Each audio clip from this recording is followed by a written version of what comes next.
예, 이렇게 그 한선재단에 이 발표의 기회를 주셔서 대단히 감사드립니다. 저는 방금 소개받은 공대 경제학과의 권남훈이라고 합니다. 예, 오늘 제가 말씀드릴 주제는 플랫폼 경제의 발전과 규제 정책 방향입니다. 플랫폼 경제라는 거는 지난 2000년대 이후로 굉장히 이제 주목을 받아왔던 그런 개념인데요. 사실은 이제 모든 분들이 다 잘 알고 계시기 때문에 제가 이 플랫폼 경제에 대한 어떤 이론적인 그런 내용이라든지 이런 부분들을 말씀드리는 거는 적절치 않은 것 같고요. 그런 부분은 최소화하고 최근에 어떤 그런 동향 그리고 주로 요즘에 이제 주로 관심을 많이 받고 있는 부분들은 규제 정책 방향의 부분이기 때문에 그와 관련해서 이제 글로벌 동향과 함께 이게 국내 동향 그리고 제가 생각하는 그런 정책 방향 이런 부분들을 좀 말씀드리는 걸로 하겠습니다. 네. 이런 그림들이 자주 이제 활용이 되는 그림인데요. 왼쪽 그림은 이 빅테크들, 소위 그 테크 자이언트라고 하는 그 기업들이 얼마나 이제 크게 성장해 왔는지를 보여주는 이제 그런 그림인데요.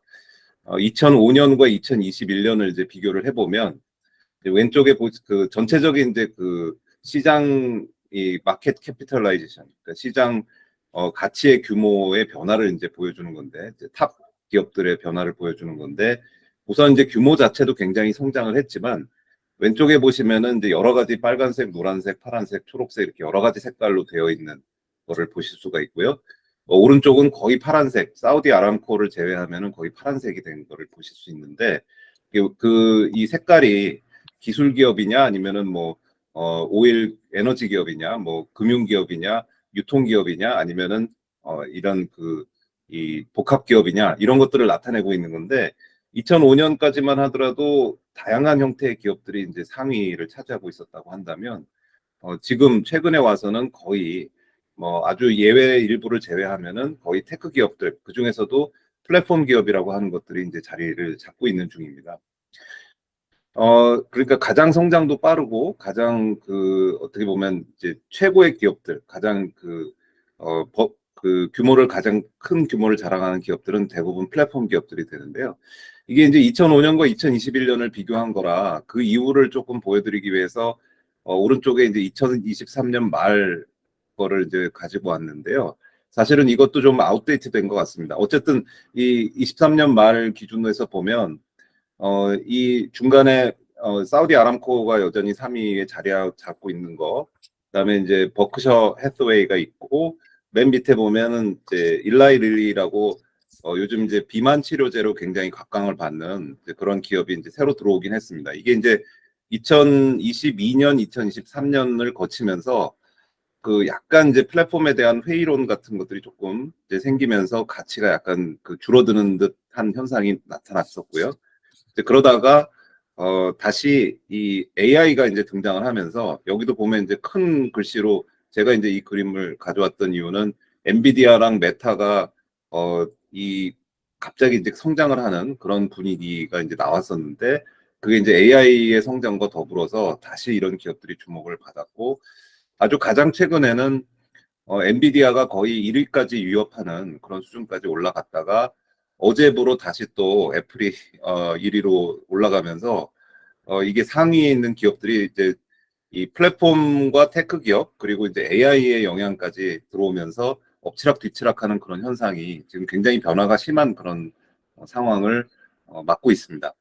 아무튼 이제 오늘의 주제인 플랫폼과만 관련을 말씀을 드리면 소위 이제 플랫폼이라고 말씀드릴 수 있는 일컬어지는 그런 기업들이 최상위를 차지하고 있는 현상은 한 2010년대 이후로 계속되고 있는 그런 상황입니다.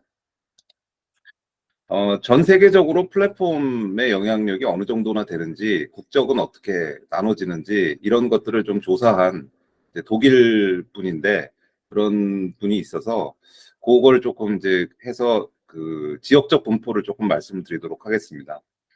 이게 전 세계 100개의 그 플랫폼이라고 인정할 만한 그런 기업들을 미국, 유럽, 아시아, 아프리카, 이렇게 이제 국적에 따라서 분류를 해놓은 그림인데요.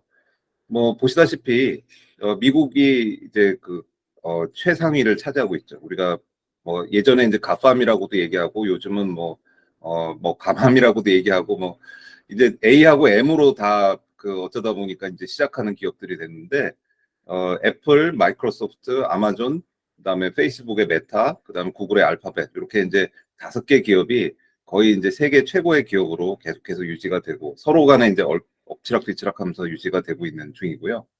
근데 가장 이제 유명한 플랫폼들은 이제 대부분 미국에서 그리고 사이즈도 제일 크고 이제 그렇게 돼 있고요.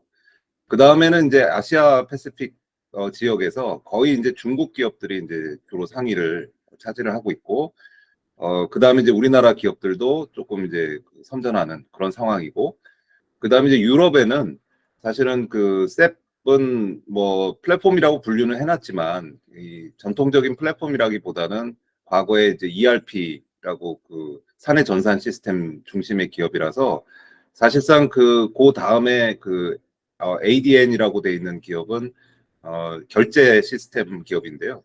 그 기업 정도 외에는 그리고 이제 여기 작게 나오지만 이제 스포티파이라고 하는 기업이 있는데 그 기업을 제외하고는 유럽 쪽에서는 거의 플랫폼이라고 말할 수 있는 게 없다. 그리고 그 밑에 이제 아프리카가 오히려 이제 프로서스라는 기업이 이제 좀 크게 나와 있는데 이 기업은 참고로 남아프리카 공화국 기업이고 아프리카에서 비즈니스를 한다기보다는 이것도 중국 쪽에 지분을 좀 가지고 있다 보니까 이제 커진 기업이라고 합니다. 그래서 전반적으로 보면 이제 전 세계적으로 보면 저기 네모 표시 빨갛게 네모 표시한 기업들이 이제 한국의 소위 네카코베 아시아 패시픽 쪽에는 쿠팡, 카카오, 네이버가 들어가 있고요. 그 다음에 이제 유럽의 딜리버리 히어로라는 기업이 이제 네모가 쳐져 있는데 이게 이제 배달의 민족이 독일 기업에 흡수가 돼서 인수가 돼서 이제 딜리버리 히어로로 분류가 되는데 사실은 딜리버리 히어로의 비즈니스의 상당 부분은 우리 배달의 민족이기 때문에 이게 세계 100대 플랫폼 안에 실질적으로는 우리 4개 기업 정도가 들어가 있다고 보시면 되겠습니다. 물론 이제 누구 기업, 그러니까 쿠팡도 미국에 상장을 했기 때문에 이게 어느 나라 기업이냐라는 좀 이 논란은 있을 수 있지만 하여튼 상황은 그렇습니다. 이 오른쪽 밑에 그림을 보시면은 탑 100 플랫폼 중에서의 그 비율이 나와 있는데 전체적으로 다 묶어보면 80% 정도가 미국 기업이고요. 그 다음에 15.8% 정도가 이 중국을 비롯한 아시아 기업이고 유럽과 아프리카는 뭐 2% 이하 아주 작은 수준이라고 보시면 되겠습니다.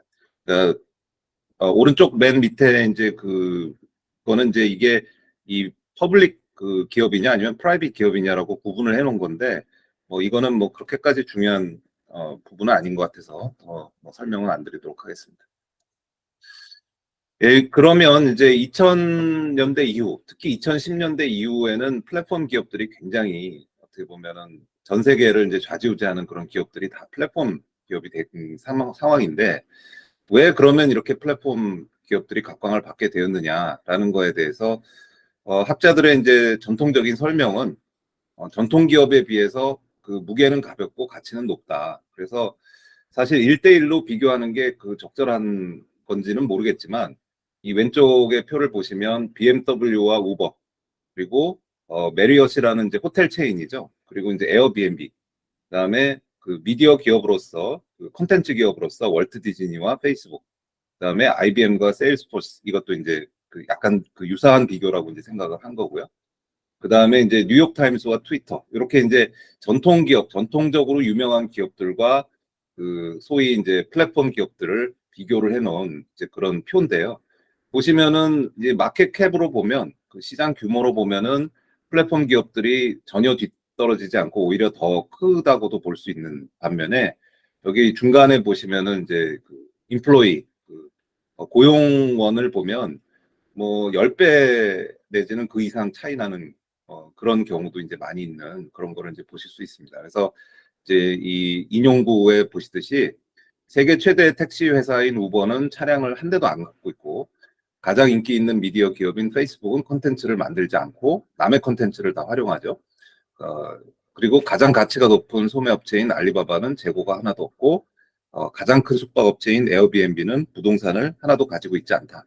이제 이런 말로써 그야말로 어떤 무게 그 스스로가 이제 운영을 해야 되는 그런 무게는 가볍고 그에 비해서 가치는 굉장히 높이 평가가 된다. 이런 장점을 가지고 있고요. 그러면 이제 우리가 이제 플랫폼이라는 거는 그럼 뭐 플랫폼 하는데 그 구체적으로 어떤 걸 플랫폼이라고 하느냐?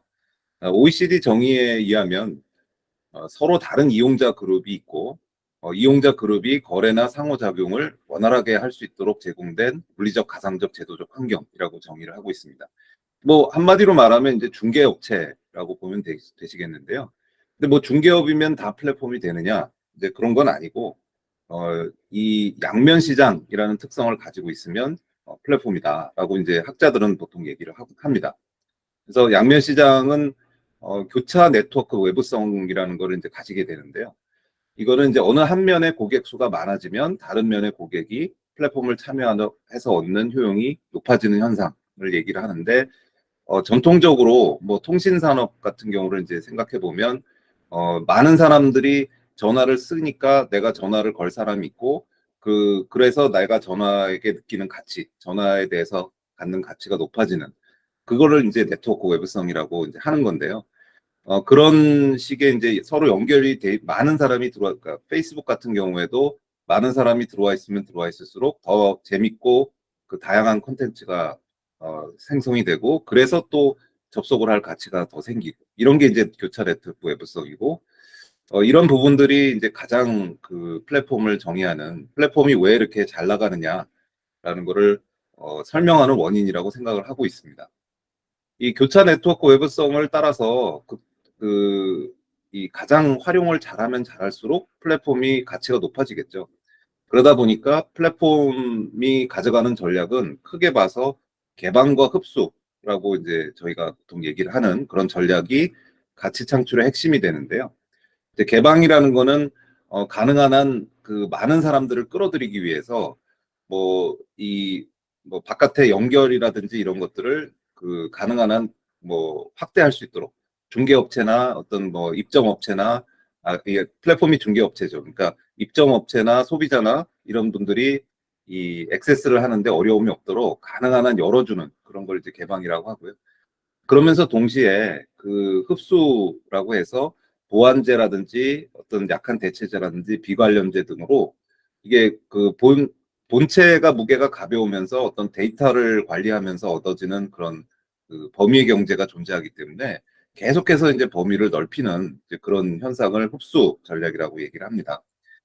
그런데 이제 이런 것들이 밖에서 그냥 보게 되면 사이즈를 계속해서 키우고 그 다음에 뭐 소위 말하는 이제 과거의 재벌들이 문어발식 확장처럼 보이는 이제 그런 것들이 어떻게 보면 플랫폼이 자신의 가치를 높이는 가장 주된 방식이라고 볼 수 있죠. 그래서 그만큼 이제 견제도 들어오는 이제 그런 부분이라고 생각할 수 있습니다. 자, 이게 이제 전통적으로 그 말씀드리는 이제 플랫폼의 정의이면서 동시에 성격인데요. 그러나 사실 이제 최근에 그 상황을 보면 이런 양면 시장 사업 모델로만 국한해서 플랫폼을 설명하기에는 좀 한계가 있습니다. 왜냐하면 이게 새로운 것도 아니고 최근에 나타나는 현상을 모두 다 커버하는 것도 아니거든요. 뭐 예를 들면 아까 이제 통신 말씀드렸지만 신용카드라든지 미디어라든지 이런 것들은 전통적으로 그 우리가 플랫폼 비즈니스라고 할 수 있는 그 양면 시장과 정확하게 부합하는 그런 사업 모델들이고요. 그리고 이제 이 최근에 그런 그 테크 기업들 중에서도 넷플릭스나 쿠팡 같은 경우에는 사실 중개를 하는 게 아니고 넷플릭스는 모든 컨텐츠를 자기들이 직접 구매를 하죠. 그러니까 전통적인 어떤 그런 컨텐츠 기업하고 사실 다를 게 별로 없습니다. 그 그렇지만 우리가 넷플릭스를 빼고 플랫폼 얘기를 할 수가 있느냐 이런 이제 그런 부분이 있고요. 그리고 쿠팡도 보시면은 대부분의 그 물건들을 자기들이 직접 구매를 한 다음에 이제 팔는 그런 형식을 취하고 있거든요. 이제 그렇다 보니까 이게 과연 전통적인 플랫폼이라고 볼 수 있느냐 이런 이제 의문이 이제 생기게 됩니다. 그래서 법적이나 규제적인 측면에서도 플랫폼에 대해서 뭔가 법을 만든다, 규제를 한다 그럴 때 뭐를 플랫폼으로 할 거냐라는 게 아주 쉽지는 않다라는 그런 얘기들이 있습니다. 그래서 어떻게 보면 플랫폼보다는 빅테크가 더 적절한 뭐 이게 학문적 용어 같이 들리진 않지만 더 적절한 정의일 수도 있다 이렇게 이제 말씀드릴 수 있고요. 그럼 왜 이렇게 그 플랫폼이 각광을 받게 됐느냐라는 걸 생각해 보면 결국 그 디지털 기술이 이 발전하면서 이를 활용하는 다양한 사업 모델이 이 발생을 하고 그중에 일부가 이제 거대화된 그런 현상이 있었던 것이고요.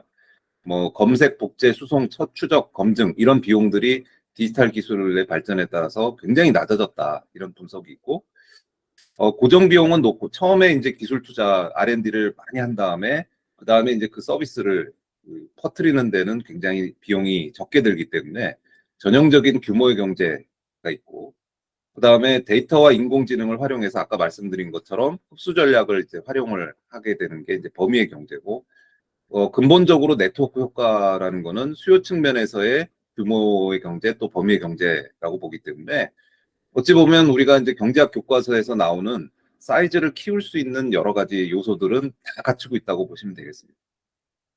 그러다 보니까 이 플랫폼이 거대화되는 거는 굉장히 자연스러운 현상인 것 같고요. 특히나 어디서 많이 변화가 발생을 하느냐면 이게 주로 이 디지털 기술이 발전하면서 비용을 크게 낮춘 게 거래 비용이기 때문에 거래 비용이 기존의 거래 비용이 높았던 그런 도소매업, 정보 처리업, 미디어업 같은 이 서비스업 중심으로 변화가 크게 발생을 한 거다. 이렇게 보시면 되겠습니다.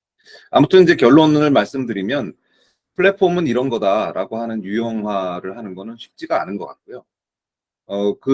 어떤 기술의 발전에 의해서 자연스럽게 특정한 경제의 부분을 중심으로 굉장히 대형화 그리고 그 부가가치 창출이 많이 이루어지면서 산업이 변화되고 있는 하나의 과정으로 볼 필요가 있다라는 말씀을 드리도록 하겠습니다. 네, 여기까지가 그 플랫폼 경제의 발전 상황과 현황과 그리고 그런 것이 이루어졌던 동인에 대해서 이제 간단하게 설명을 드렸고요. 지금부터는 그 규제 동향에 말씀드리겠습니다. 어, 우선 이제 글로벌 규제 동향부터 먼저 말씀드리고 그 다음에 이제 국내 상황을 말씀드리도록 하겠습니다. 저희가 이제 생각해 보면 그 플랫폼이 본격적으로 각광을 받은 것이 이제 그 20세기 말부터 2000년대에 들어선데요.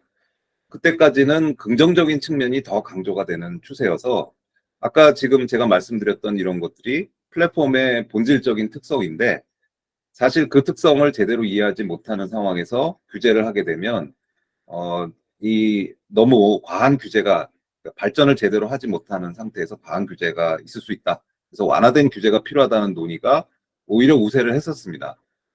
그런데 이제 소위 말하는 가팜 이 5개의 구글, 애플, 페이스북, 아마존, 마이크로소프트 이렇게 5개의 기업이 그 글로벌리 영향력이 굉장히 확대가 되면서 이제 이거를 견제해야 된다라는 흐름이 이제 강화가 되기 시작한 게 이제 2010년 정도를 해서인데요. 특히 이제 유럽을 중심으로 해서 뭐 구글에 대한 이제 3종 규제라고 저희가 이제 얘기를 하는데 구글 쇼핑, 그다음에 구글 안드로이드 OS, 그리고 광고 이렇게 세 부분에 대해서 다 이제 수십억 유로에 해당하는 그런 과징금을 물리는 그런 규제 거의 한 10년씩 조사를 하면서 경쟁 당국이 이제 플랫폼 견제를 계속 이어졌습니다. 사실은 이 흐름은 그 전에 이제 마이크로소프트에 대한 규제의 흐름하고도 좀 연결이 되는데요. 근데 이제 이렇게 아무리 견제를 하려고 해도 견제가 되지가 않고 더 그 힘이 확대되는 것 같다. 이렇게 되다 보니까 2010년대 말에 들어서는 이게 기존의 그런 뭐 공정거래 규제 이런 것만으로는 부족하다. 그래서 더 규제를 강화를 해야 되는데 이제는 사전 규제까지도 필요하지 않느냐 이런 움직임이 본격화가 됐습니다. 그래서 2019년에 약간 이제 그 마일스톤에 해당하는 3개의 보고서가 나왔는데요. 각각 영국, EU, 미국에서 저희가 이제 뭐 포먼 리포트, 뭐 스티글러 리포트, 그리고 EC 리포트라고 부르는 그런 보고서들이 나왔는데 내용은 대동소이합니다. 그래서 그 논리들이 대부분 플랫폼에 대한 규제가 좀 더 적극적으로 검토될 필요가 있다라는 얘기고 이 얘기는 플랫폼을 딱 찍어서 플랫폼에 대한 특수 규제가 필요하다라는 얘기여서 그런 이 보고서를 바탕으로 해서 그 이후에 여러 국가에서 이 도입이 추진되거나 검토가 됐습니다. 근데 그 결과는 사실은 나라마다 조금씩 다릅니다. 그러면 왜 플랫폼에 대해서 특수하게 규제를 해야 되느냐라는 거에 대해서는 이분들의 이제 논리를 아주 간단하게 설명드리고 반론도 간단하게 설명드리면 우선 이제 제가 말씀드린 것처럼 강력한 네트워크 효과가 있고 규모의 경제, 범위의 경제가 존재를 하니까 일반 사업에 비해서 그 쏠림 현상이라든지 한쪽으로 확 쏠림 현상이 일어나든지 승자 독식 가능성이 커서 독과점이 될 가능성이 크다. 이게 이제 가장 중요한 논리고요. 가장 늘 쓰이는 논리고. 근데 이제 이것도 반론을 말씀을 드리자면 원래 플랫폼이 그런 방식으로 해서 효율성을 높이고 이 효율성을 높이는 것이 결국 소비자에게도 도움이 되는 거기 때문에 어, 이 그런 부분을 과연 잘 고려를 했느냐. 그리고 실제로 독과점의 폐해가 과연 그렇게 나타나고 있느냐. 이게 대부분 다 앞으로 독과점이 형성이 되면 그런 기업들이 가격을 올리고 서비스를 악화시킬 거다라는 미래에 대한 우려에 가까워서 실제로 보이는 건 거의 없지 않느냐. 이제 이런 반론이 존재를 하고요. 그다음에 이제 두 번째 그 논리는 개인 정보를 축적을 하고 뭐 끼워 팔기 이런 거를 통해서 전환 비용을 높여서 소비자들이 옴짝달싹을 못하게 하고 다른 서비스로 옮겨가지 못하게 할 수 있다. 이런 이제 그래서 고착화가 된다라는 거죠. 독과점이 한번 형성이 되면 거의 이게 그 뭐 피해 나갈 방법이 없다. 이런 이제 논리인데요. 이것도 이제 반론이 존재하는 게 전환 비용이 높다고는 하지만 사실은 일반 산업의 전환 비용보다 과연 이게 높은 거냐. 오히려 그러니까 원 클릭 어웨이라고 하죠. 그래서 클릭만 금방 다른 업체로 하면 바로바로 전환할 수 있고 뿐만 아니라 여러 개의 사업, 여러 개의 서비스를 동시에 이용하는 멀티호밍도 가능하지 않느냐. 이런 반론이 존재를 합니다. 그다음에 이제 기존 사업자가 데이터의 우위를 계속해서 이제 사업을 하게 되면 데이터가 축적이 되니까 이거를 진입장벽으로 사용할 수 있다. 이런 논리가 있는데요. 따라서 이제 중소규모의 경쟁자나 신규 가입자는 이런 효과를 누릴 수가 없기 때문에 기존 사업자가 절대적으로 유리하다라는 이제 논리도 있는데 이것도 역시 말씀드리자면 반론으로는 이 데이터 우위라는 걸 통해서 더 나은 서비스를 할 수 있는 거니까 그 자체는 효율성 증진 효과가 있는 거거든요.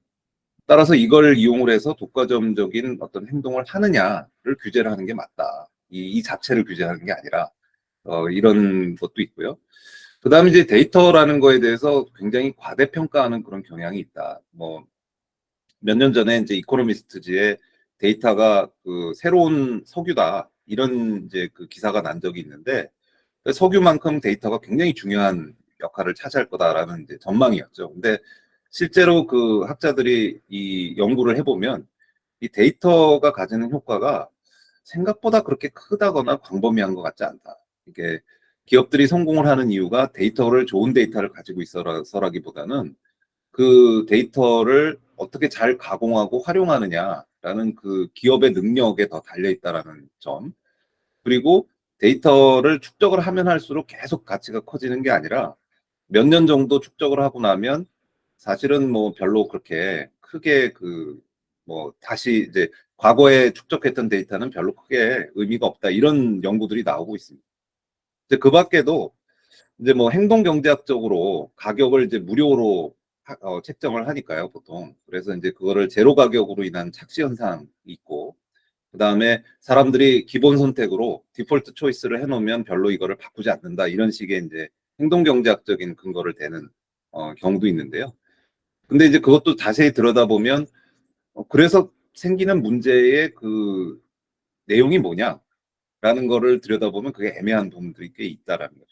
이제 마지막으로는 현실적인 문제 제기인데 실제로 보면은 아까 그 5대 플랫폼들이 가팜이 10여 년간 주도권을 지속을 하고 그 안에서 엄청난 그 자본력을 쌓아서 내부 시장을 형성하고 좋은 기업들을 다 휩쓸어 담고 이러고 있지 않느냐 이제 이런 얘기를 하고 있는데 뭐 그거는 현상적으로는 그게 맞는 얘기일 수도 있지만 그 결과론적인 접근에 좀 가깝고요. 왜냐하면 저희가 이제 우리는 그 재벌 규제를 오래 해봐서 잘 알지만 재벌이라는 게 꼭 효율적인 구조는 아니잖아요.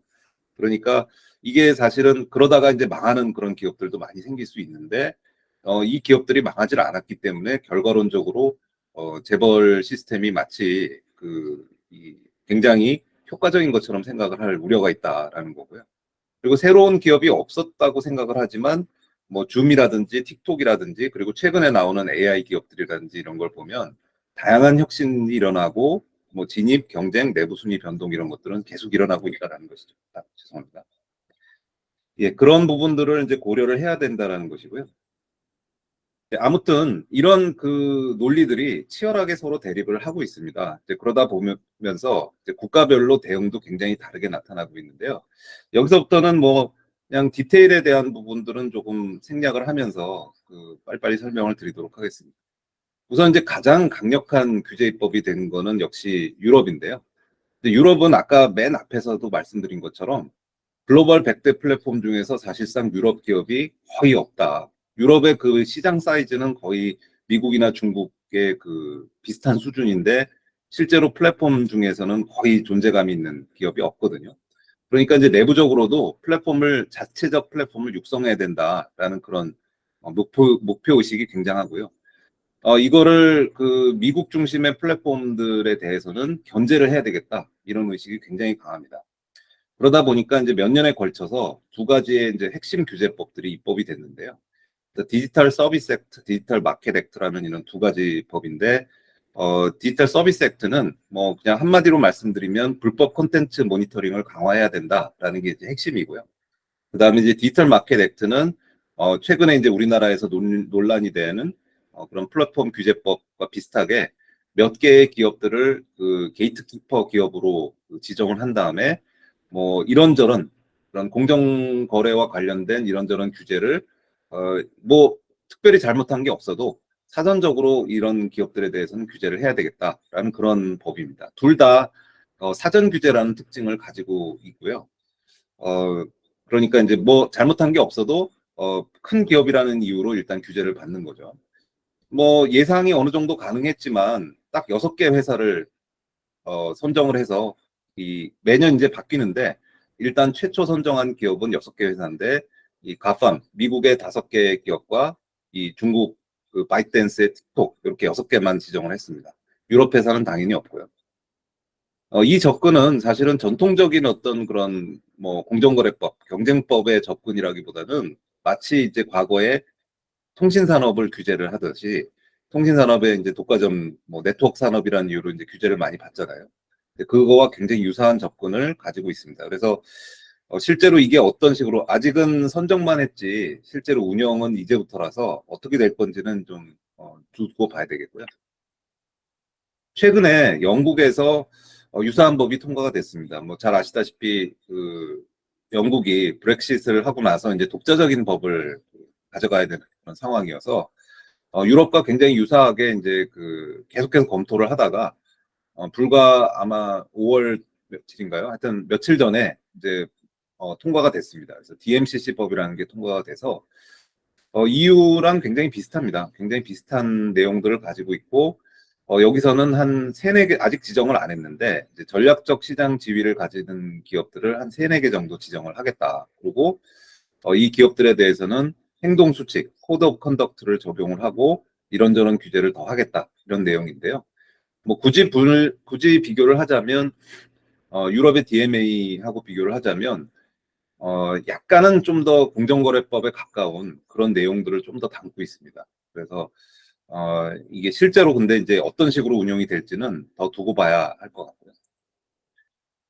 독일 같은 경우에는 유럽연합에 들어있기 때문에 사실은 뭐 EU법에 적용을 받는데요. 근데 이제 유럽의 특성상 그 자체 그 EU법도 적용이 되지만 자체법도 또 적용이 되거든요. 그래서 자체법에 그 독일이 나름 특성을 가지고 있는데 독일은 그 부분과 관련해서 이제 택한 접근법이 기존 경쟁법에다가 좀 플랫폼을 딱 찍어서 한 얘기는 아니지만 플랫폼의 특성을 반영할 수 있는 그런 내용을 조금 더 수정해서 넣자라는 식으로 접근을 하고 있습니다. 그래서 그 내용을 뭐 보면 여기 지금 빨갛게 제가 그 표시가 되어 있는 표시를 한 내용만 보시면 될 것 같은데요. 하나 또는 그 이상의 시장에서 시장 지배적 지위를 가지고 있고, 그 다음에 연결된 시장에서 활동을 하고 있고, 이런 기업들을 대상으로 좀 스페셜한 규제를 좀 해보겠다라는 얘기입니다. 좀 스페셜한 규제라기보다는 좀 더 감시를 열심히 하겠다는 건데, 사실은 이게 뭐냐면 플랫폼이 특정한 산업이나 특정한 서비스만 하지 않고 여러 가지 종류의 그런 뭐 좀 나쁘게 표현하면 문어발식 확장을 하기 때문에 기존의 공정거래법은 특정한 산업과 시장 중심으로 보는 거거든요. 근데 이거를 제대로 보기가 어려우니 여러 시장에서 지배적 지위를 가지고 있고 이런 연결된 시장에서 활동하는 기업들을 조금 더 신경 써서 보겠다 이런 뜻입니다.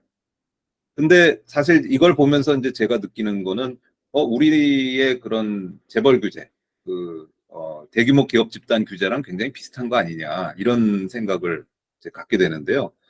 어찌 보면은 기존에는 그런 류의 규제라든지 관심이 필요가 없다가 이제는 좀 그런 관심, 플랫폼의 사업 성격상 그런 관심이 필요하다라는 그런 내용인 것 같습니다. 미국은 이제 완전히 반대의 상황이 이제 벌어졌는데, 미국은 뭐 아시다시피 어, 이 상대적으로 성공한 독과점 규제에 대해서는 규제를 피하는, 그러니까 독과점을 그러니까 이게 자신의 능력으로 독과점의 지위에 올라간 기업에 대해서 특별히 더 규제를 하거나 하지는 않는 그런 전통을 이제 갖고 있는 상황이어서 거기다가 이제 이 지금 잘 나가고 있는 기업들이 다 미국 기업이니까 규제를 사실을 할 이유가 별로 없다라는 이런 시각이 이제 강했는데요. 그런데 이제 이 분위기가 좀 바뀐 거는 민주당이 이제 정권을 잡으면서 민주당은 원래 대기업에 대해서 이제 전통적으로 반감을 가지고 있는 이제 그런 이 성향을 가지고 있는데 거기에 이제 뭐 이 트럼프나 이런 그 공화당의 이제 새로운 그런 세력들이 플랫폼에 대해서 굉장히 부정적으로 생각을 하고 있거든요. 그러니까 이거는 경제적인 이유가 아니라 이 플랫폼이 여론을 주도해 가고 있는데 플랫폼을 소유하고 있는 이 실리콘밸리 사람들이 좌파적 성향을 가지고 있다. 그래서 가짜 뉴스를 퍼뜨린다. 이런 식의 이제 시각을 갖고 있다 보니까 어떻게 하다 보니까 이게 서로 다른 생각이지만 이 두 개의 생각이 다 맞물려서 양당 공이 플랫폼을 규제를 해야 되겠다 이런 시각이 이 2019년, 20년 그때를 즈음해서 굉장히 이제 커졌었습니다. 그래서 이제 바이든 정부가 출범을 하면서 아주 이제 강경파, 이런 뭐 대기업은 무조건 규제를 해야 된다라는 식의 이게 뭐 쉽게 말하면 이제 그런 그 생각을 가지고 있는 뉴 브랜데이전이라고 하는 사람들을 대거 뭐 법무부에도 하고 FTC 의장으로도 그 리나칸 같은 경우에는 30대 초반인데 FTC 의장으로 선임을 하고 팀모 같은 사람은 이제 백악관에 등용을 하고 이런 식으로 등용을 하면서 플랫폼 규제의 시도를 굉장히 강화를 했고요. 그래서 이제 유럽에서 나왔던 이 DSA, DMA와 같은 그런 규제 입법을 시도를 했습니다. 그래서 대형 플랫폼들에 대해서 여러 가지 규제를 사전 규제를 가하는 6개의 법안으로 쪼개서 이거를 하원 상원에다가 그 이제 올렸는데요. 처음에는 이제 그 양당이 다 플랫폼에 대해서 부정적이니까 이게 기세등등해서 이게 다 통과가 되는 게 아니냐 이렇게 이제 생각을 했는데 결과적으로는 나중에 그 민주당이 표결 상정을 포기를 했습니다. 근데 이제 그 미국에서 오신 분들 얘기를 들어보니까 사실은 이 저 앞에서의 분위기만 보면 충분히 통과할 수 있었던 그런 분위기였고 이게 상원에서 이게 그 통과를 하려면 60명이 필요한데 이미 55명을 확보를 했다는 거예요. 그래서 조금만 설득을 하면 이게 통과가 될 수 있는 수준이었고 민주당이 뭐 통과가 되든 안 되든 상정을 해서 표결을 하기에는 충분한 상황이었음에도 불구하고 그냥 포기를 했다. 이렇게 얘기를 하면서 겉으로 드러나기에는 플랫폼에 대해서 되게 견제하는 그런 시각을 가지고 있었지만 실제로는 내부적으로는 뭐 중국 사업자와의 어떤 잠재적인 경쟁, 틱톡 같은 사업자와의 그런 미국 사업자를 경쟁을 하는데 미국 사업자의 발목을 잡으면 어떡하냐 우리가 그런 부분. 그 다음에 EU에서 이렇게 막 규제를 하는데 미국까지 덩달아 규제를 하면 같은 얘기죠. 미국 사업자들을 발목을 잡아서는 안 된다. 그리고 이제 AI가 발전이 되면 또 새로운 경쟁이 들어올 텐데 이런 것들을 또 고려해야 되는 게 아니냐. 이런 시각이 자리를 잡으면서 이게 이제 폐기가 된 게 아니냐. 그래서 다음 그 의회가 들어서면서 다시 상정이 되고는 있지만 다시 상정이 됐습니다. 이 법안들이. 근데 아마 통과되기 어려울 거다. 이게 애초에 통과가 되지 않았던 배경이 그렇기 때문에 다시 통과되기는 어려울 거다 이렇게 얘기를 하고 있습니다.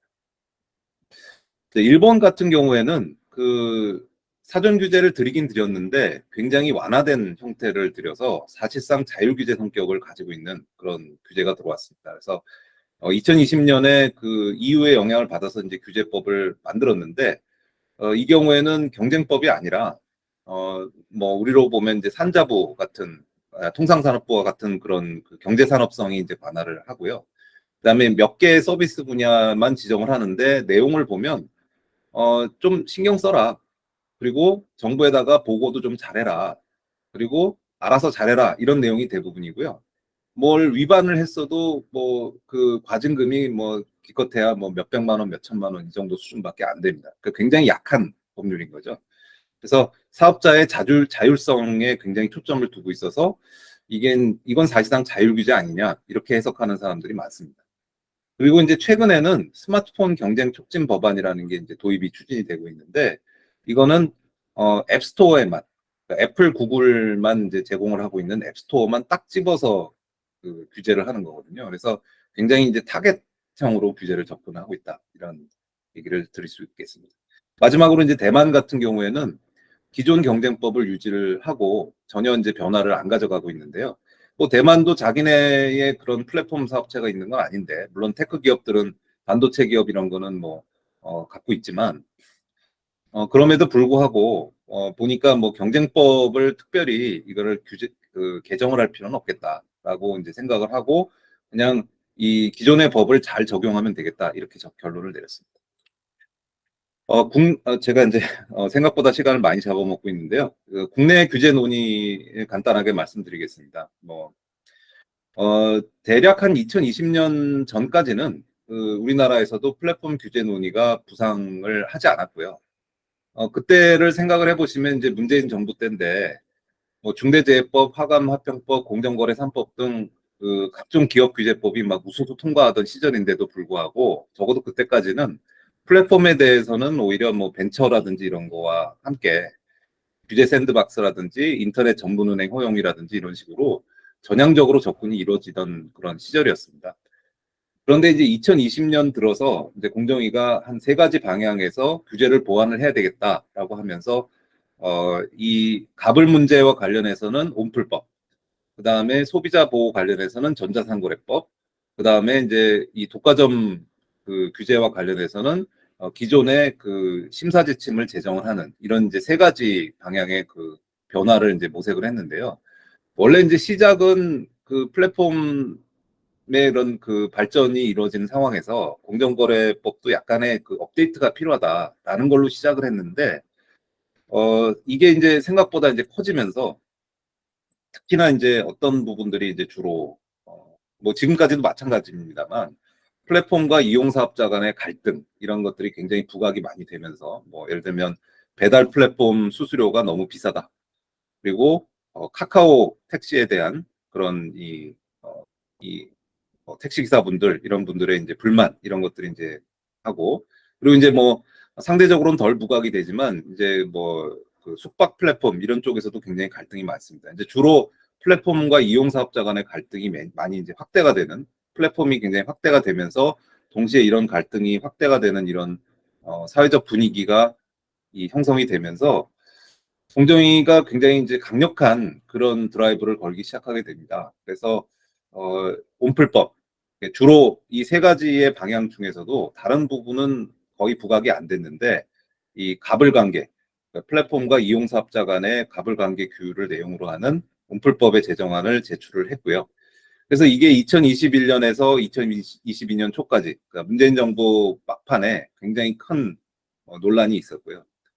이게 이제 조금 볼썽사나운 모습까지 이제 나왔던 것이 그 부처 간 대립, 그 다음에 국회 상임위 간의 그 대립까지 이제 대립이 일어났는데 공정위가 속해 있는 정무위와 그 다음에 이제 기존에 사실은 이게 이제 반발이 있었던 거는 이 온라인 플랫폼은 지금까지는 부가통신 사업자로 분류가 돼서 방송통신위원회의 규제 관할에 있었는데 공정위가 이에 대해서 사전 규제를 하겠다라는 그런 스탠스를 나서니까 이 그 방송통신위원회와 방통위가 속해 있는 과방위 의원들이 이제 합세를 해서 정무위와 과방위 간의 이런 대립, 공정위와 방송통신위원회 간의 대립 이런 형태로 이제 이게 일어났습니다. 근데 좀 흥미로웠던 것은 좀 아이러니했던 거는 둘 쪽 다 이게 내가 규제해야 되겠다. 그러니까 서로 자기들이 더 강력하게 규제하겠다. 이건 내 거다. 이런 식의 이제 규제입법 경쟁이 일어났고 그래서 정말 이런 규제가 필요하냐 아니냐라는 거에 대한 논란은 거의 없었다는 거죠. 근데 이제 뭐 업계에서는 당연히 이런 규제는 너무 과한 규제 아니냐라는 이런 논란이 계속 있었고요. 학계에서도 마찬가지. 그러다 보니까 이제 나중에는 막판에는 과기정통부까지 이제 추가로 참여를 해서 세 개 부처가 서로 이렇게 막 대립을 하는 그런 상황이 벌어졌었습니다. 아무튼 이제 이게 그 문재인 정부 말기까지도 청와대까지 개입했는데 이게 해결이 안 된 상태로 넘어가다가 윤석열 정부가 출범을 하면서 이제 저도 그 안에 이제 같이 어, 논의에 참여를 했었는데 인수위가 주도를 해서 이게 규제 자체가 사실은 지금 너무 섣부르다. 그래서 민간 주도 자율 규제 원칙을 천명을 하고 부처 간의 갈등은 이제 봉합을 해서 기재부를 중심으로 어떤 그런 협의 체제를 만들고 이렇게 했습니다. 그래서 규제 입법 경쟁은 중단을 하고 한동안은 적어도 민간 자율 기구를 통해서 규율을 하자. 그리고 범부처 플랫폼 정책 협의체를 구성을 하자. 이렇게 해서 그게 이제 가동에 들어갔고요. 이때 이제 자율규제 기구는 온풀법 때문에 시작이 된 거긴 하지만 꼭 그 내용만 들어가 있는 건 아니고 소비자 이용자 데이터 AI 그다음에 핵심 경유 거버넌스 이런 것도 다루기로 이제 했었습니다. 그래서 이제 이것들이 이제 그 진행이 되고 있던 과정에서 갑자기 2022년 10월에 카카오 화재 사건이 일어났고요. 그러면서 이제 플랫폼에 대한 비난 여론이 다시 이제 급등을 하면서 그리고 이제 뭐, 대통령실에서도 이제 이런 부분에 대해서 우려를 이제 제기를 하면서 갑자기 그 분위기가 급변을 했고요. 그래서 그 이후에 이제 과거의 온풀법과 유사한 법안들이 다시 발의가 됐고, 그 다음에 거기에 추가로 원래는 온풀법은 가불 문제만을 이제 규율하는 거기 때문에 사실은 기업과 기업 간의 경쟁을 규율하는 이 독과점 규제와 관련된 얘기는 거의 없었거든요. 근데 이제 그 부분에 대한 규제 법안들도 이제 발의가 되기 시작을 했습니다. 그러면서 이게 플랫폼이 독과점이기 때문에 이런 문제들이 많이 생기는 거 아니냐 이런 이제 부작용이 강조가 되고 여야를 비롯해서 규제 입법의 필요성이 강조가 되기 시작을 했고요. 그러면서 공정위도 사실은 온풀법은 자율규제를 추진하기로 함으로써 이미 한번 막혔기 때문에 이거를 다시 추진하는 거는 좀 쉽지 않다. 이런 이제 인식도 배경에 깔렸던 것 같기도 하고요. 그러면서 플랫폼 독과점에 관련된 이제 그 규제를 다시 강화를 하겠다라고 추진을 하면서 이제 2023년 6월까지 TF를 운영을 했었는데 사실은 ETF를 운영을 하는 과정에서 워낙 그 반발이 심했고 그 업계의 반발도 심했고 그 다음에 이제 학자들도 이런 법이 과연 필요한지 모르겠다. 내지는 법이 있다 하더라도 공정위가 생각하는 그런 정도의 강력한 규제는 좀 아닌 것 같다. 이런 식의 이제 내용들이 많이 있었거든요. 그러면서 6월에 이제 종료가 되고 소강 상태에 한동안 접어들었습니다. 그래서 한 6개월 정도 이제 소강 상태가 이어졌고요. 그런데 이제 2023년 후반기에 한동안 이제 그 조용하다가 2023년 말에 다시 공정위가 EU의 DMA와 비슷한 플랫폼 경쟁 촉진법을 추진하겠다라는 이제 이, 그 공표를 했고요. 그런데 이제 역시 논란이 굉장히 많이 되면서 한 두 달 정도 굉장히 심한 논란이 이루어졌고, 근데 이제 그 공정위를 제외한 업계, 학계, 소비자들이 다 별로 이렇게 그 공정위의 이거 정말 이런 법이 필요하다라고 이렇게 지지를 해주지를 않고 오히려 이제 이게 오히려 적절치 않다라는 의견이 많다 보니까 이 총선을 앞두고 일단 법안 추진을 보류를 했는데요. 총선이 끝나고 최근에 이제 지난 5월 16일에 이제 한기정 위원장께서 재추진 의사를 천명을 했기 때문에 그리고 지금 현재 여야의 그 새로 들어오신 그 의원들 그리고 여야의 스탠스가 플랫폼 경쟁 총칙법 자체에 대해서 아주 부정적이지는 않기 때문에 다시 추진될 가능성이 굉장히 높다 이렇게 생각이 됩니다.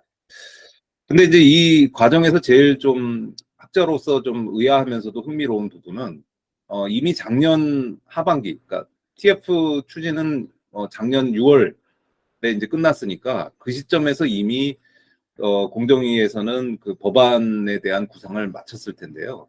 거의 1년이 지난 지금에 이르기까지 정확한 법안의 내용을 밝힌 적이 없습니다. 그러나 DMA랑 비슷하게 아마도 사업자를 사전 지정하고, 그리고 원래 공정위가 플랫폼에 대해서 문제 행위라고 얘기하고 있는 4대 행위가 있습니다. 이 4대 행위에 대해서 규제를 하는 그런 류의 법일 것이다라고 짐작을 하고 있을 뿐입니다. 이렇게 저렇게 흘러나오는 내용을 가지고, 그리고 지정 기준은 그 대기업 집단 규제처럼, 재벌 규제처럼 뭐 GDP의 몇 퍼센트 이상이고 뭐 매출이 어느 정도 이상인 경우에, 그리고 시장 점유율이 높은 기업을 대상으로 해서 아마도 네카쿠베가 다 포함되지 않을까, 그 중에서 뭐 한두 개가 빠질까, 뭐 이런 식의 이제 내용들이 있습니다. 기본적으로는 공정위가 원래 하던 규제의 내용을 그대로 하는데, 그 중에서 제일 어렵게 진행이 되는 부분, 시장 획정, 시장 지배적 지위 판단, 경쟁 제한성 판단을 과정을 거의 이제 생략을 하고 사전 규제를 하겠다, 이제 이런 내용이 주를 이룬 것으로 예상이 되는 이제 그런 상황입니다. 어, 별도로 한 가지만 말씀드리면, 사실 규제법에 대해서 어떤 이슈가 제기가 되고 그런 건 아닌데, 플랫폼과 관련해서 이제 시한폭탄처럼 계속해서 이제 이슈가 되고 있는 부분들은 플랫폼과 전문직 이해 관계자 간의 갈등입니다. 그래서 뭐 법률이라든지 의료라든지 부동산이라든지 세무라든지 이런 것들은 다 서비스의 성격이 이런 어떤 라이센스를 가지고 있는 사람들만 서비스를 할 수 있는 그런 성격을 가지고 있고, 전문직이라는 성격을 갖고 있는데, 새로 나오는 이런 플랫폼 서비스들이 대부분 이런 서비스들을 대신하는 이런 것들이어서 지금까지도 굉장히 큰 갈등이 이루어져 있고, 이 부분은 규제를 강화한다기보다는 기존의 규제를 완화를 해야 된다라는 논란이 있는데, 그게 이루어지지는 않고 있고 대립만 진행되고 있는 그런 부분들입니다. 제가 시간이 너무 많이 가서 앞에서 이미 거의 설명을 드렸기 때문에 이 부분을 뭐 추가로 설명드리지 않고 거의 바로바로 넘어가겠습니다. 우선 이제 앞에 다 설명을 드렸었는데요. 여러 가지 논란이 있다고 말씀을 드렸죠. 그래서 플랫폼이 특수하니까 특수한 규제를 받아야 하는 게 맞냐? 결론만 말씀드리면 불확실하다. 그렇다는 사람들도 있고, 그렇지 않다라는 사람들도 있고, 이게 팽팽하다라는 말씀드리고, 국내만 기준으로 보면 국내 시장에 과연 독과점이 고착화돼 있느냐라고 보면 많은 분들이 그렇게 얘기하지만 글로벌 기준으로 보면은 경쟁이 활발한 편이다. 왜냐하면 이제 대부분의 나라들에서는 소위 가팜이라는 기업, 이 5개 기업이 거의 모든 걸 장악을 하고 있고, 주로 뭐 시장 점유율도 뭐 검색 같은 경우에는 구글이 90% 이상인 경우가 대부분입니다. 중국과 러시아만 빼면 그런데요. 중국이랑 러시아는 거의 우리가 생각하는 그런 정상적인 그런 자유시장 경제가 아닌 나라들이기 때문에, 그런 나라들을 제외하면은 거의 가fam이 휩쓸고 있는 게 이제 글로벌 상황인데, 근데 우리는 그렇지 않죠. 그래서 검색 같은 경우, 여기 이제 표 몇 개를 드렸는데, 검색 같은 경우에도 네이버와 구글, 그리고 이제 주로 이제 네이버와 구글 사이에 이제 경쟁이 계속 치열하고요. 이커머스 같은 경우에는 계속해서 주도 기업이 계속 바뀌고, 외국에서 이제 아마존과 같은 그런 위치를 쿠팡이 좀 차지해 가고 있는 거 아니냐라는 게 이제 최근에 그런 시각이었는데, 그마저도 이제 최근에 이제 알리테무 이런 것들이 들어오면서 이제 쿠팡도 그 독과점으로 향하기는 쉽지 않겠다, 이런 상황이고요. 그런 의미를 그 배달 플랫폼 같은 경우에도 배달의 민족과 이제 요기요 쿠팡이츠가 엎치락뒤치락 하고 있고요. 소셜 미디어는 사실 하나에 묶기가 어렵긴 하지만 인스타그램, 페이스북뿐만이 아니라 이제 다른 뭐 네이버라든지 카카오 스토리라든지 이런 대안들이 존재를 합니다. 그래서 크게 봐서는 경쟁이 활발한 축에 속하고요. 물론 이제 다 그런 건 아니고, 뭐 카카오톡처럼 이제 90% 이상 점유하고 있는 그런 메신저에서 그런 경우도 있고, 카카오 모빌리티, 이 택시 호출 같은 경우도 있고, 엠마켓이나 클라우드는 좀 글로벌 사업자들의 점유율이 높은 이제 그런 상황을 가지고 있습니다. 그렇지만 사실 이제 뭐 택시 호출 시장 같은 경우에는 애초에 경쟁이 활발해질 수도 있었는데, 우리가 이제 타다금지법이나 이런 규제법으로 인해서 경쟁이 오히려 줄어든 측면도 있기 때문에 이렇게 전반적으로 보면 경쟁은 활발한 편이다, 우리나라는. 그리고 이제 앞서 말씀드린 것처럼 온풀법 때는 이제 각종 논란이 주로 수수료와 관련해서 가불관계 논란이 이제 터져 나왔었는데, 그러면 이거를 독과점 규제로, 기업과 기업 간 규제로까지 확장할 정도의 논란이 실제로 존재하느냐라고 보면 별로 없고요. 다만 이제 오히려 공정위가 지난 몇 년 동안 보면 플랫폼에 대한 뭐 국내 국외 할 거 없이 법 집행을 굉장히 활발하게 이제 해왔었습니다. 그런 상황에서 공정위가 이제 얘기하고 있는 거는 법 집행하기가 너무 힘들다. 이게 플랫폼을 대상으로 법 집행하는 게 쉽지 않다라는 건데, 이제 단순히 그 이유만으로 규제를 강화하는 게 맞느냐, 이런 얘기들이 제기가 되고 있고요. 그 다음에 이제 뭐 마지막으로 이제 추가적으로 유의할 만한 상황들은 이제 규제와 지능이라는 건데, 주로 지금까지는 다 규제를 해야 된다라는 거에만, 정부 부처 간의 그 규제 경쟁에서도 보시듯이 그런 내용들만 주로 그 정부가 신경을 쓰고 있고, 그래서 이제 이 플랫폼 경제를 어떻게 타고 잘 할 거냐, 그리고 AI가 들어오는데 이 부분은 또 어떻게 반영할 거냐, 이런 얘기들이 이제 제대로 이루어지고 있지 않다라는 이제 말씀을 드리고요. 국내 사업자에 대한 현실적인 역차별 가능성도 이제 문제가 됩니다. 그래서 이게 국내 사업자 같은 경우에는 이게 지난번에 이제 알리테무 얘기가 나왔을 때도 이제 이런 이슈가 나왔는데요. 이 국내에 보통 이제 문제가 있다 그러면 먼저 가서 자료부터 먼저 내놓으라, 이런 식으로 이제 조사를 하게 되는데, 국내에 서버를 두질 않고 다 해외에 서버를 두고 있어서 뭐 압수수색, 뭐 자료 제출 명령이나 압수수색이나 이런 게 다 현실적으로 안 된다는 거예요. 그리고 이제 글로벌 기업 입장에서는 만약에 이제 현지 정부가 이제 세게 나오게 되면, 그러면은 법이 바뀌면 물론 법을 준수를 하지만 그 이상까지 뭐 예를 들어서 뭐 행정 지도를 하는데 이런 거에 대해서 뭐 알아서 이제 뭐 자제하고 이런 거는 안 하거든요. 근데 이제 국내 기업들 같은 경우는 그럴 수가 없고, 그냥 정부가 한마디만 해도, 내지는 여론이 어떻게만 움직여도 굉장히 민감할 수밖에 없는데, 그래서 역차별을 하고 싶어서 하는 게 아니라 현실적으로 실제로 법을 집행을 하다 보면 현실적으로 역차별이 될 수밖에 없다, 이런 이제 얘기들도 있고요. 그 다음에 이제 지금의 이 사전 규제, 해외에서의 사전 규제들도 다 도입이 됐다고는 하지만 실제로 이거를 적용을 한 적이 없거든요. 이제부터 시작입니다. 그래서 이미 여러 가지 문제점을 제기하는 그런 학자들도 많은 상황에서, 이거를 우리나라 같은 경우에는 당장에 큰 문제가 있는 것도 아닌데 이게 어떻게 되는지 좀 지켜보고 천천히 판단을 해도 되지 않느냐라는 거를 우리만 그렇게 얘기하는 게 아니라 해외 학자들도 뭐 국제 컨퍼런스나 이런 데 이제 와서 우리나라한테 그런 조언을 하고 있습니다. 왜 서둘러서 그런 걸 하려고 하느냐. 우리가 어떻게 하는지 보고 상황 보고 해도 너네는 늦지 않다. 이렇게 이제 얘기를 하고 있는 그런 중인 거죠.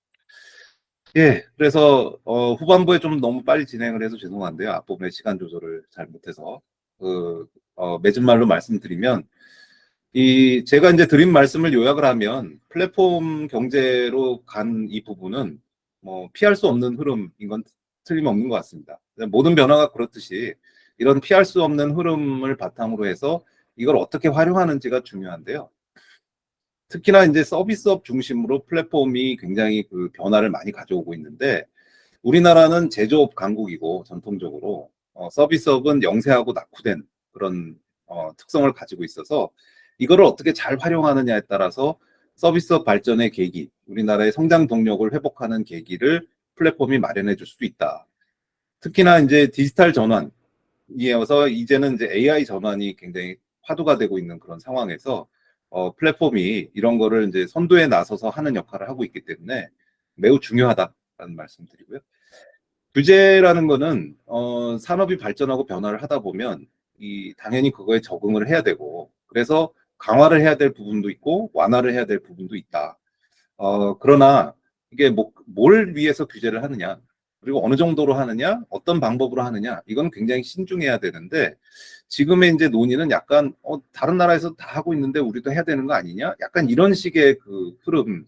그리고 우리가 약간은 규제 관련해서는 기울어진 운동장이 있는 게, 누군가 이렇게 규제를 필요로 하는 사람들이 그 목소리를 높이면 그냥 사회 전체가 그냥 거기에 쫙 그냥 따라가는 그런 느낌을 제가 요즘은 좀 받습니다. 그래서 이런 부분들은 좀 경계를 해야 되지 않느냐. 특히나 요즘 이제 자국 산업이나 기업에 대한 신보호주의가 그 다시 대두되고 있는 상황에서 이제 세계적인 현실과 그리고 우리의 기업, 우리의 위치를 잘 인식해서 정책 기조를 형성을 해야 되는 게 아니냐 이렇게 생각이 됩니다. 예, 길게 말씀을 드렸습니다. 이상으로 마치도록 하겠습니다.